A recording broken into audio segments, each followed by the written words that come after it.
Howdy,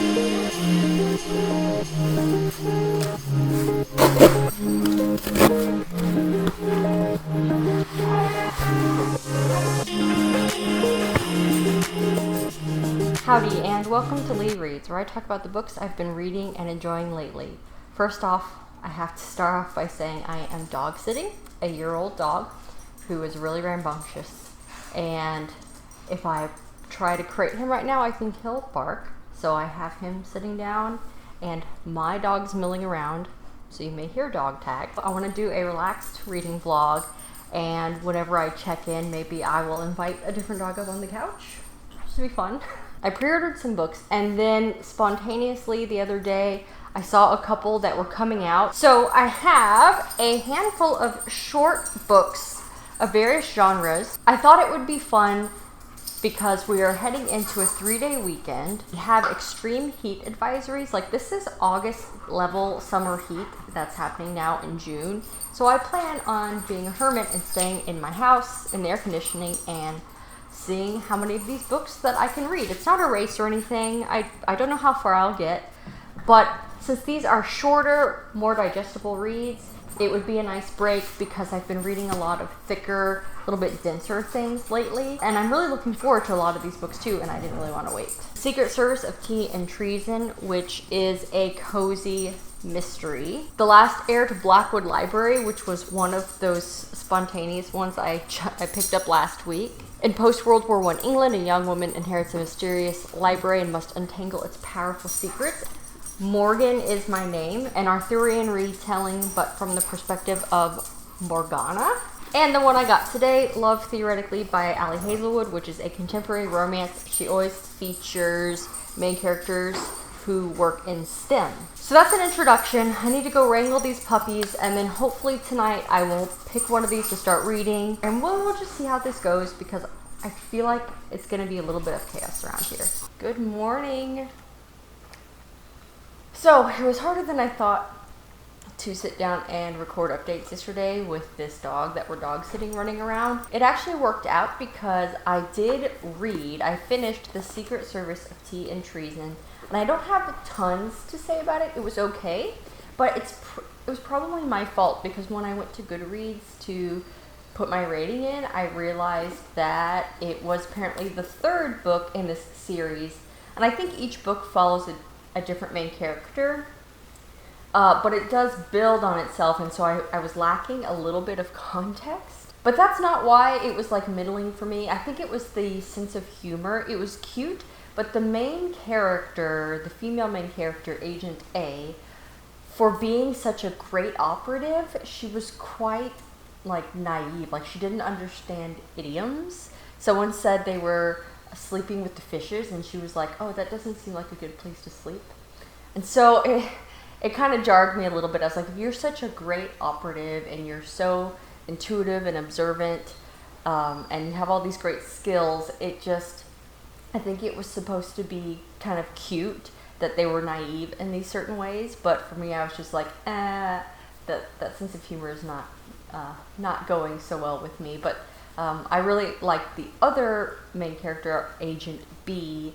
These two people are members of the Secret Service where they're trained up as servants and butlers and things so that they can spy on the aristocracy and royalty, and that's their like deep cover. These two agents are the top agents, and they have to pose as a married couple to infiltrate this pirate household. So one nice twist I like to the world building is that it's not just like a historical fiction setup. There's like pirates, there's witches, there's incantations, and there's magic that are some quirky things. Like, there's flying houses that they travel in, not airplanes or broomsticks or something. And so that was fun. It's fun. I think I'm going to go back and pick up the first book, which is The Mysterious Society of Lady Scoundrels, and the second is The League of Gentlewomen Witches, and then this one comes next. So I'm interested in going back to the first one. And then real quick, I have Hallie. Hallie, come here. She's one of my girls. So I have 4 dogs, and we are puppy sitting one dog. This is one of my younger ones. I have her and her litter mate. Last night I also started The Last Heir to Blackwood Library by Hallie. This is more of a historical fiction setup. It's set in England in the 1920s, but when I was reading the description, it felt really gothic to me. So this woman, it's after the First Great War. She has been doing secretary jobs, trying to get by. It turns out that she is the last heir to a gentried house, and she has to go to that house to collect her inheritance. But already I'm feeling a little bit of some spooky vibes. There's people not acting right. There's someone who warned her off that she should leave or she's going to start forgetting everything.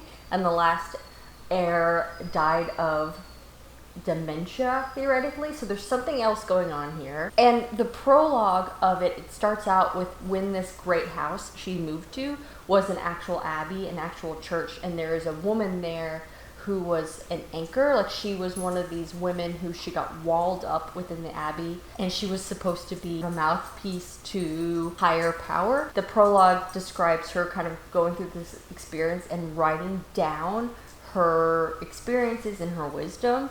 And I feel like that manuscript is going to be linked somehow to this library. So there's this interesting extra piece that we've been introduced to already. Rumors swirl in the village about the abbey's previous owners, about ghosts and curses, and an enigmatic manuscript at the center of it all.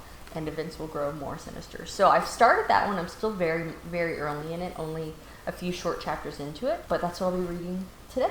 All right, I have an update, and I have another one of my dogs who you can't see because he's laying on his back haphazardly across my lap. I'm about halfway through The Last Heir of Blackwood Library.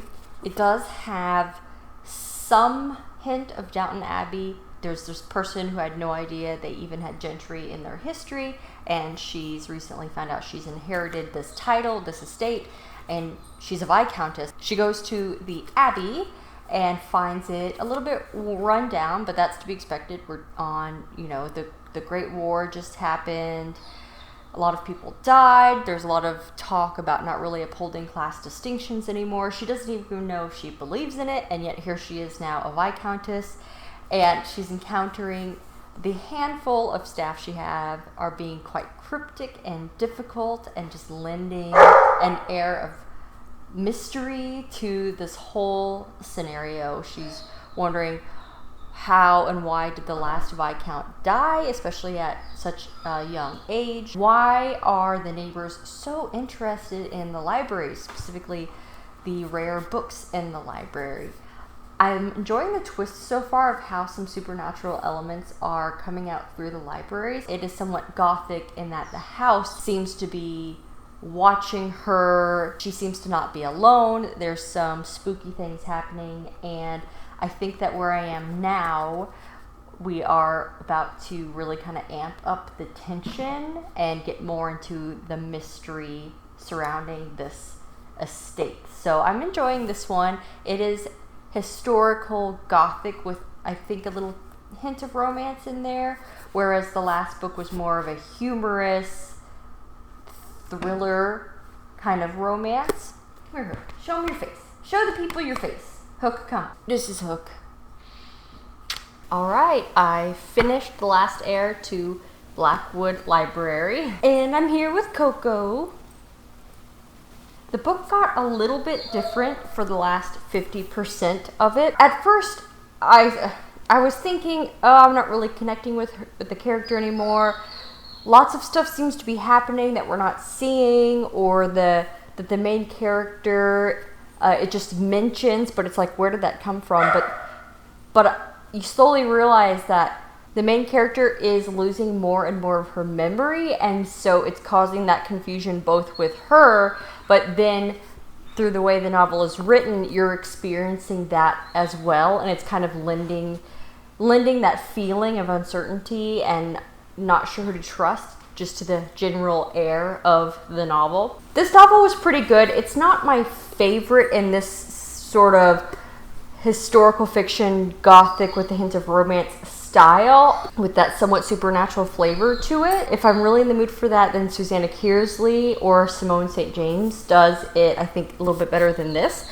However, I'm interested in picking up more novels by this author. I'm glad I picked this one up and gave it a try. It's introduced me to another author that I want to read more of for sure. I actually want to pick up Love Theoretically by Ali Hazelwood because I feel like Morgan Is My Name is going to be a little bit more literary and require a little bit more focus to read, and I'm kind of in the mood for something fun. I really enjoy how it centers on main characters involved with STEM, especially because I am a woman in STEM.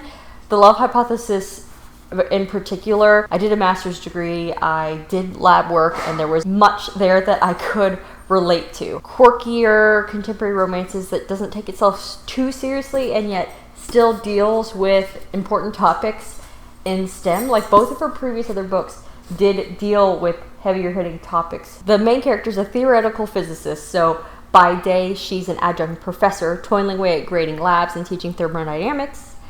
But by night, she tries to make up for her non-existent paycheck by offering her services as a fake girlfriend until her carefully constructed world comes crashing down. The older brother of her favorite client turns out to be the cold-hearted experimental physicist who ruined her mentor's career and undermined the reputation of theorists everywhere. He rules over the physics department at her dream job. I have an update. First of all, this is Hans. Hans, lay down. Oh, and look out. Okay. I am about 30% of the way through Love Theoretically. I'm really enjoying this one so far. The main character, Elsie, is a theoretical physicist, and she has been trying to make ends meet as an adjunct professor, teaching at like 3 different places. But she also has diabetes and insulin pumps are very expensive, and adjunct professors don't get health insurance. So in order to be able to afford this illness, she took up a side gig of being a fake girlfriend. So nothing intimate, but just can be hired to go to family functions and pretend to be somebody's girlfriend. And her favorite client, she has gone on several fake dates with him. He brings her to family events because it's this whole thing with his mom, like that's why he needs to have a girlfriend. And she's met his brother, but they really don't know that much about each other. The older brother has some kind of red flags about her because she doesn't know the intimate details about the guy that she's fake dating because it's all surface level. Anyway, she's applying for a professor job at MIT and shows up to the interview, and it turns out that the older brother is the head of the Physics Institute. He's an experimentalist, so there's this whole dynamic there between experimentalist physicists and theoretical physicists. Anyway, I'm really liking it. I'm enjoying the dynamics so far. I like the main character. It's not only that the older brother is now like distrustful of her for this physics position because her story's not adding up, but he's really concerned with, is she going to hurt his brother? I think it's my favorite so far out of the 3, but we will see how it goes. Well, that didn't take long. I finished Love Theoretically already because I basically sat down and didn't want to stop reading it today. It's all I've really done so far. It's my favorite Ali Hazelwood, honestly. This particular setup out of all 3 of the books appeals to me the most, but also for anyone who reads romance novels, there's always like a section at the 3rd act where there's tension in the relationship. Frequently, it's usually something silly where, like, if you know the formula of romance books, you know the relationship's going to be challenged and then they're going to get over it.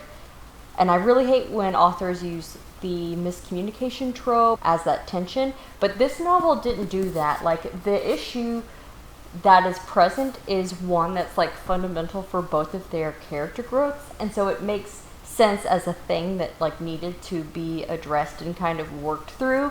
It wasn't something fabricated just for the drama of it, so I really liked that. So if you're a fan, I recommend picking this one up, and I'm interested to see what she comes up with next. She has that perfect combination of the STEM relatable characters that I particularly enjoy.